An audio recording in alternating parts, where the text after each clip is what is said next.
नमस्कार दोस्तों, आज हम इस वीडियो के माध्यम से जानने वाले हैं कि माता पिता के कर्मों का फल संतान को क्यों भुगतना पड़ता है। तो चलिए दोस्तों, बिना देर किए वीडियो को शुरू करते हैं।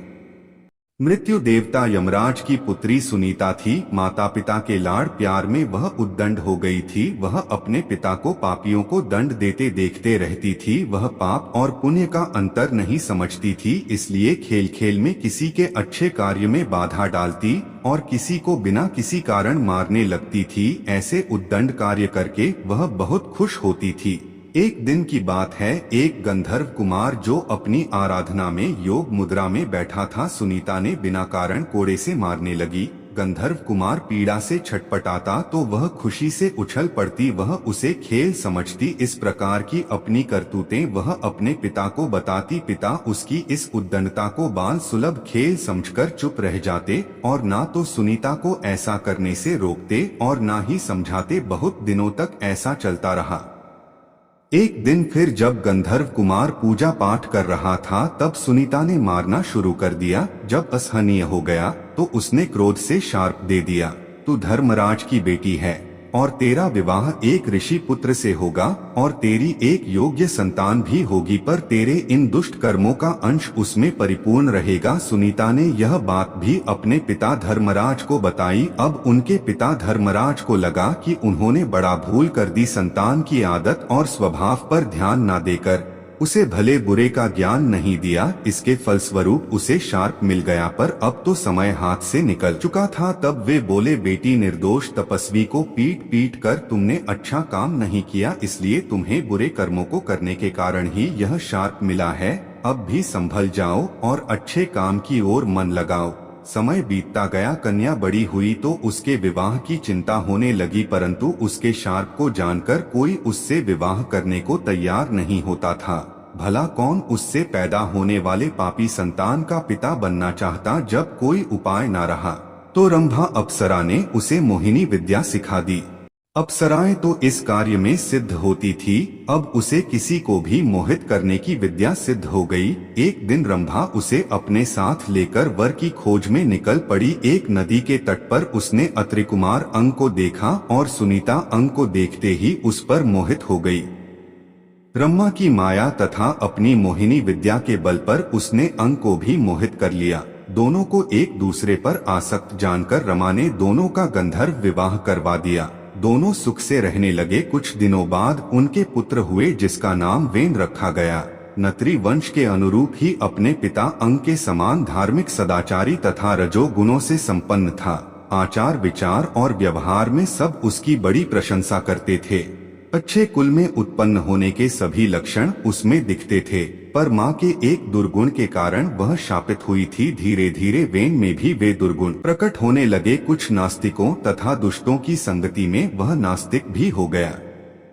ईश्वर, वेद, पुराण, शास्त्र आदि उसे झूठ लगने लगे। यज्ञ, संध्या आदि को वखंड समझने लगा। वह वयस्क हो चुका था। अपने माता पिता का कहना अब वह नहीं मानता था। राजकाज में उसका हस्तक्षेप इतना बढ़ गया कि पिता अंग असहाय हो गए।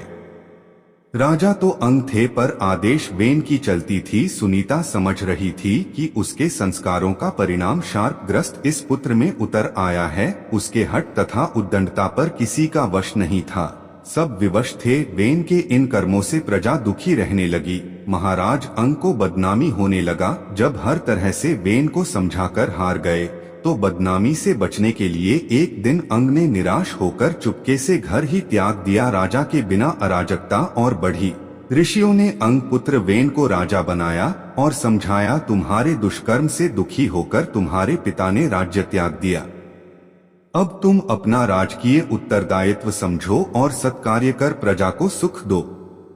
पर वेन राजा बनकर और भी अहंकारी हो गया। बोला, आप लोग मुझे ज्ञान मत दीजिए, मैं स्वयं बड़ा ज्ञानी हूँ। ईश्वर, धर्म, शास्त्र आदि सब मेरे आदेश से स्थापित होंगे। मेरी ही आज्ञा धर्म होगा, शास्त्र वचन होगा। आप लोग अब मेरी आज्ञा के अनुसार चलिए और मुझ में ही ईश्वर, धर्म तथा शास्त्र की छाया देखिए।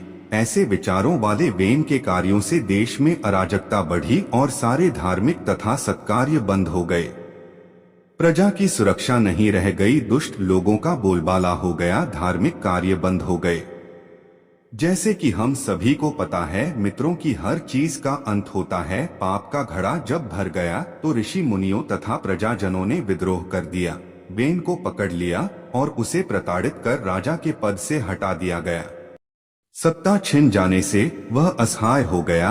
अब वह दूसरों की दया पर निर्भर रहने लगा। ऋषि ने प्रजा से परामर्श कर उसके पुत्र पृथु को राजा के पद पर प्रतिष्ठित कर दिया। वेन जंगल में चला गया। निश्चय ही अच्छे कुल परिवार का व्यक्ति भी कुसंगति के कारण अपनी मर्यादा भूलकर कुमार्ग हो जाता है, अपने कुल धर्म को भूलकर सबके दुख का कारण बनता है और अंत में अपने इसी आचरण के कारण वह स्वयं ही नष्ट हो जाता है। इसलिए दोस्तों, कुसंगति तथा कुसंस्कार से बचना चाहिए। स्वयं के लिए ना सही तो अपनी संतान के लिए ही सही। मनुष्य खुशी खुशी पाप करता है पर भोगते समय रोते रोते भी छुटकारा नहीं मिलता। कर्मकर्ता का अनुसरण करता है जो पाप करते समय किसी की नहीं सुनता तो भोगते समय भी उसकी कोई नहीं सुनता। कभी कभी किए गए कर्मों का फल उसी भाव में तुरंत मिल जाता है। कर्मफल के अनुसार हर व्यक्ति खुद अपने जीवन में प्रत्यक्ष अनुभव कर सकता है, क्योंकि खुद से कोई बात हुई नहीं रहती। जो अपने माता पिता की सेवा नहीं करते उनके जीवन में भी आगे उनके पुत्र उनकी सेवा नहीं करते।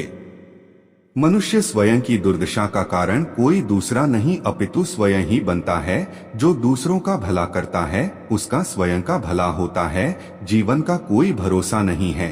पाप का घड़ा कब फूट जाए किसी को पता नहीं, इसलिए ज्यादा से ज्यादा धर्म आराधना करनी चाहिए।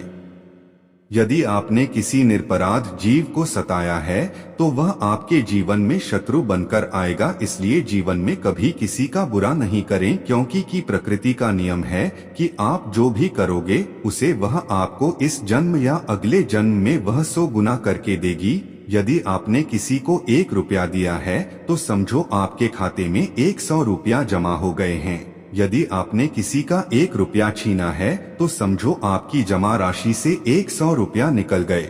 दोस्तों, इस कथा से हमें सीखने को यह मिला कि किसी के साथ छल ना करें, किसी के साथ बेईमानी ना करें, क्योंकि इसका परिणाम या तो आपको मिलेगा या आपके बाल बच्चों को मिलेगा। आपको यह कथा कैसी लगी कृपया कमेंट करके जरूर बताएं। वीडियो पसंद आया हो तो लाइक करें और ऐसी ही और भी बहुत सारी कहानियों, कथाओं एवं जानकारियों को सुनने के लिए चैनल को सब्सक्राइब जरूर करें। धन्यवाद।